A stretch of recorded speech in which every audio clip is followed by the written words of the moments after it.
Pega a visão, galera. Eu separei esse corte aqui do Tite dando entrevista após o jogo, né, contra o Bahia, o Flamengo se classificando, sobre as táticas que ele usou, o esquema tático, tudo, né?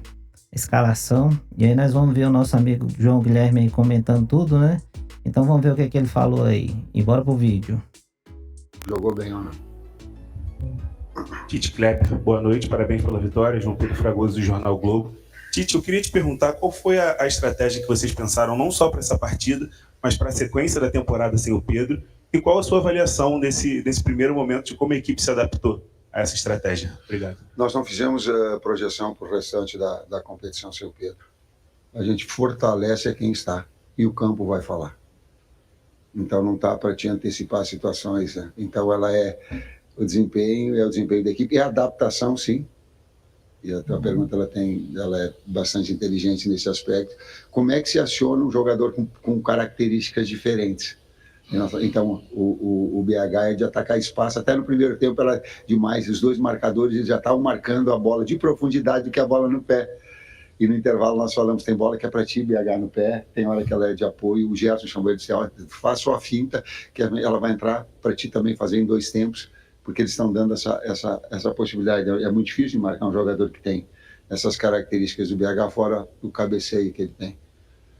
Então essa adaptação, para falar que é fácil, mas quando o jogo é sem pensado, com a velocidade que tem do jogo, por vezes essa adaptação ela é necessária, ela é fundamental, ela vai exigir e o campo vai falar. Tite Kleber, boa noite. É Guilherme Xavier da Trivela. Queria que você explicasse um pouco mais sobre a escolha pelo Everton Araújo. É um menino que ainda está se formando aí nas categorias de base do Flamengo, já está treinando nos profissionais há algum tempo, mas teve sua primeira oportunidade como titular desde o Campeonato Carioca hoje, já numa decisão e pôde corresponder. Queria que você explicasse a escolha e falasse sobre a atuação dele. Obrigado. Vou deixar para o Kleber falar um pouquinho o que está atrás do pano. O Everton é um menino que, desde que a gente chegou aqui, né, era da base, teve terminado a idade, né, estourou a idade, ficou com a gente, fazendo muito bons treinamentos. A gente tinha na frente dele outro menino. Volta Redonda também, acho que... vem do Volta Redonda antes. Fazia dupla com o Igor, e a gente tinha o Igor na sua frente, né, que a gente utilizou bastante no Campeonato Carioca, e ele sempre treinando, sempre evoluindo. Teve momentos importantes com a gente, que a gente começou a utilizá-lo lá contra o Atlético Paranaense, se não me engano contra o Cruzeiro aqui ele foi muito bem. No jogo contra o Botafogo que a gente perdeu, foi um jogo difícil, ele entrou e foi bem. No jogo contra o Bahia lá também foi bem, né? E hoje a gente, pelos treinamentos que ele fez durante essa semana e a não utilização do Eric, a gente ficou com 2 opções dele e do Alan, né? E ele treinamos com os 2 durante a semana, e a preferência por ele para esse jogo, por já estar maduro, ter entendido os aspectos do jogo, o movimento do meio-campo do Bahia, que é um movimento de rotação com 4 jogadores, e nós com 2 sustentando, e ele foi muito bem nos treinos, e a gente deu a oportunidade. Boa noite, Alana Fonseca da Mosaico. A maioria das jogadas do Flamengo aconteceram no terceiro campo no terceiro terço do campo.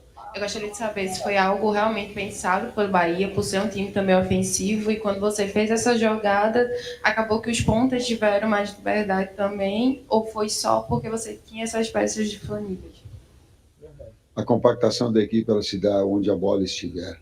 E se uma equipe, e é muito difícil jogar em contra-ataque também, e uma equipe ela dá e joga alto e dá espaços com o Luiz e com o BH principalmente, ou quando tem Cebola, ou quando tem Plata, que agora Plata, tu não consegue Michael, tu não consegue controlar o adversário. Tu pode ter até a bola, mas tu não controla. Por quê? Porque esses jogadores eles te dão a possibilidade da jogada longa. Então o que nós tínhamos? Um jogador de flutuação, que era o Gerson, para ter juntamente com o Arrascaeta a organização, e 2. E aí o adversário vai se mostrar, alguma coisa ele vai te dar. Como precisava sair o Bahia, ele adiantou e nos deu espaço. Tite Kleber, boa noite, Igor Siqueira do UOL. Bem rápido. Sem o Pedro, o seu titular em condições normais de temperatura, pressão e questões físicas, Gabigol ou Bruno Henrique? E domingo, sem o Ayrton Lucas suspenso, vocês já vão conseguir colocar o Alexandre? Na resposta anterior, eu respondi essa tua pergunta. O campo fala e não tenho Não tem adaptação a jogadores que são do setor. Ganhamos o Carlinhos hoje para o próximo jogo, que não tínhamos hoje, né? Não pode jogar a Copa do Brasil, então tem 3 boas opções. O Alexandre, sim, que o Ayrton está suspenso, né? E o Alexandre está treinando já para estar em condições de jogar. Eu não sei mais. Agora a gente vai, como sempre a gente faz nessa corrida, né? Amanhã tratar de recuperar os atletas, trabalhar os atletas que tem que trabalhar, e no sábado, no único treino para o jogo do domingo, fazer a estratégia para o jogo e definir. Mas pelo caminho do Alessandro deva ser ele. Quando a gente fala em grupo, eu acrescento, é muito fácil, mas eu dou de novo o bastidor. A direção toda trouxe rapidamente o Gerson e o Fabrício de volta. E eu sei, e aí proporcionou, e eles tiveram toda não é a profissionalismo tu faz sem amor. Eles tiveram toda a capacidade de virem rápido, de descansarem, para jogar o jogo inteiro. O Varela jogou e viajou mais de 9 horas. Viajou 20 horas. Viajou teve a viagem 20. Até o Brasil. Espaço de 2 dias. O Eric, a gente não queria correr o risco de machucar. Porém, muito enxuto, nós falamos com ele, com o doutor, com o preparador físico, faz o aquecimento. Tu está com uma dor pontual, ele está com uma dor pontual, porque jogou 96 minutos? 110 minutos. Uma dor pontual, porque e prontamente eles tiveram. Eu digo, eu vou falar com vocês depois do aquecimento. Os dois, quando nós conversamos depois do aquecimento, estou a postos. Sabe, é um pouquinho mais do que a gente fez profissionalismo. É um pouquinho mais. Então, também se agradece aos outros todos que estavam aqui e a esses que se colocam um pouquinho mais à disposição para fazer aquilo que é importante para o grupo todo, para a equipe toda. Professor, aqui Ricardo Neto, Nação FM, boa noite, professor Kleber Tite. A gente tem uma cultura no nosso futebol que diz que o goleiro é uma posição de extrema confiança. Geralmente, quando você poupa um time inteiro, você poupa o time inteiro e deixa o goleiro. Você implementou no Flamengo a questão do revezamento e o Matheus Cunha, mais uma vez, quando foi exigido, muito bem. Uma característica dele também fundamental na distribuição das bolas, tocando, sempre recebendo, sempre dando opção. Eu queria que falasse desse equilíbrio entre os dois goleiros, dois grandes goleiros que você tem. Goleiros são funções de segurança. No plural. Os dois são grandes pessoas. Os dois são grandes. Você é o Tite, né? 2 goleiros grandes, né? E mais a garotada aí surgindo. Esses vão esperar um pouquinho, mas 2 goleiros grandes. Adenor. Bota o Tite. Tite, Raiza Simplício aqui da Gol Brasil. Eu queria saber de você como é que está a conversa. Você citou que você tem 3 opções no ataque, né? O Bruno Henrique, para o próximo jogo você ganha o Carlinhos, e também tem o Gabigol ali no ataque. Nos últimos dias, algumas notícias de que o Flamengo estava procurando uma opção para o ataque. Saiu lá na Argentina que você chegou a fazer contato com o Benedetto, né, tendo interesse na contratação do Benedetto. Queria saber se o Flamengo, na visão da comissão técnica, precisa de mais um jogador para a posição e se de fato houve esse contato com o Benedetto da sua parte. Obrigado pela pergunta, porque assim, nós estamos num momento que tem muita fake news e tem muita informação errada. A informação é mentirosa. E quem disse, mentiu. Não estou dizendo que é mentiroso, mentiu. Eu gostaria de saber o nome da pessoa, até para dar no ar para todo mundo, porque é fácil dizer assim, ó, falaram, e aí todos vocês ficam envolvidos. Aí a imprensa falou, não a imprensa falou. Então essa matéria disse esporte, e o cara que assinou, a informação, eu quero saber o nome, dá o nome dele. Eu gosto de nominar, sabe por quê? Porque daí vai pensar 2 vezes antes de falar. Boa, isso não é fácil dizer assim, ó, os técnicos falam, a imprensa diz, fala assim, bota tudo na mesma coisa. Não, tem que dar o nome do cara. Não é assim. Eu quero dar nome. Mentiroso.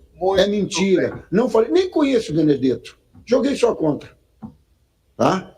E o campo vai falar para ter essa. Porque essa é a lealdade nossa do trabalho. É de trazer para dentro do campo, é de dar o treinamento possível. Como é que é o nome dele? Júlio Pavone, tu mentiu. E toma a responsabilidade quando tu fala as coisas. Porque senão tu coloca outras pessoas e todo o teu trabalho das outras pessoas da imprensa em jogo. Muito bem. A notícia mentirosa, tu mentiu. Boa. Júlio Pavone. Vai para todo mundo. Boa, Tite. Mandou bem, Boa noite, Wanderlei. Tite. Boa noite, Kleber. Boa noite. Primeiro, parabéns, né, pela classificação, pela vitória. Eu queria saber por que você optou em manter o esquema. Na última coletiva você falou que você é um camaleão, falou de algumas das suas valências em relação à troca tática, e você optou por manter tanto no primeiro tempo com o Bruno Henrique, e no segundo tempo, quando o Gabriel entrou, você deixou ele ali mais recuado na função do Arrascaeta, né, ao invés de jogar com 2 centroavantes. Poderia explicar um pouquinho do porquê essa opção no jogo de hoje? Nós temos 2 opções táticas. Uma o Gabi pode jogar atrás no 9 e outra de 9. São as 2 funções dele. Teve uma parte, já estava desgastado o BH, e aí tu joga um jogador para dentro, traz o Gerson para dentro, que também fazia lado, desgasta. Aí eu tenho um jogador mais cerebral central. Foi assim, eu acho que ele até uma parte no tripé, ele jogou na seleção também, assim, pode jogar assim. Aí tu trouxe ele mais para uma faixa central e deixou o Gabi. Mas são as 2 posições, funções, onde ele pode... Eu vejo menos ele jogar ao lado, como ele jogava no Santos, eu não vejo. Essas 2 ele treina e trabalha para ter essas 2 possibilidades. Boa noite, Tite. Kleber. Boa noite. Cícero Melo, da ESPN, dos canais Disney. Cícero Melo. Tite, estamos chegando aí na reta final das 3 competições. Copa do Brasil semifinal, Libertadores quartas de final, Campeonato Brasileiro as últimas 13 rodadas. Vem aí esse duelo das 2 maiores torcidas do país, times de maiores torcidas do país, na Copa do Brasil, Flamengo e Corinthians. E os 2 estão disputando as 3 competições. Corinthians, a Copa Sul-Americana, Flamengo e Libertadores. O que você acha que vai projetando esse jogo, que vai pesar? É o momento, Flamengo com muitas lesões, Corinthians com menos. O Flamengo desgastado aí, com tantos jogos, Corinthians também. O que nesse duelo você pode projetar? Quem vai levar vantagem? Em que aspecto de tudo isso que eu falei? Quem chegar mais inteiro, com menos jogadores machucados, você acha que leva uma grande vantagem nesse confronto? Esse é um aspecto. Esse é um dos aspectos, sim. Esse é um dos aspectos. Quando tu tem um jogador e um jogador fresh, ele consegue pensar e traduzir isso nas ações com maior rapidez, com maior naturalidade. Esse é um dos fatores. Vai pesar a confiança, vai pesar o sistema, a coordenação dos movimentos, ter os atletas disponíveis, um conjunto, um momento de cada um, que cada um tiver. Vai, apoio do torcedor. Obrigado de novo, torcedor. Tem alguns momentos que a gente tem que ficar com a bola, e às vezes tocando um pouquinho de lado. Entenda um pouquinho dessa bola, e para a gente chegar na frente, às vezes a gente tem que tocar atrás, para o lado, para goleiro, para inverter, para desgastar também o adversário, para depois atacar. Se a gente imaginar um pouquinho, o basquete ele te traz. Eu tô falando em termos táticos, tu me proporcionou dessa possibilidade, então eu falo, porque minha vida toda eu lutei contra a ignorância, a minha própria. Então agora eu vou continuar falando para dar aquelas pessoas que possam ter a compreensão tática de entender. Quando a gente joga um pouquinho para um lado, um pouquinho para o outro, não é que a gente não quer atacar, a gente quer desgastar o adversário para depois agredir, para depois atacar. Né? Então, que ele compreenda, às vezes, esse movimento que a gente tem de posse de bola, de rotação, de inverter lado, para que depois atacar. Mas inserir isso tudo para dizer também, nesse aspecto de equilíbrio, ele vai pesar nesses confrontos. Boa noite, professor Tite. Boa noite, Kleber, Bruno Castanha. Primeiro, parabéns pela vitória e pela classificação. Dando os créditos aqui ao canal Falando de Tática, eu trouxe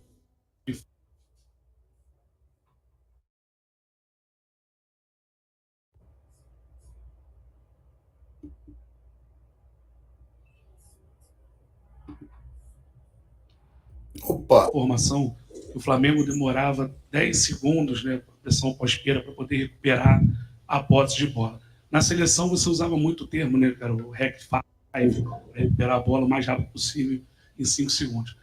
Hoje o Flamengo fez isso, a pressão pós-perda funcionou muito bem, o Flamengo recuperou várias bolas. Daqui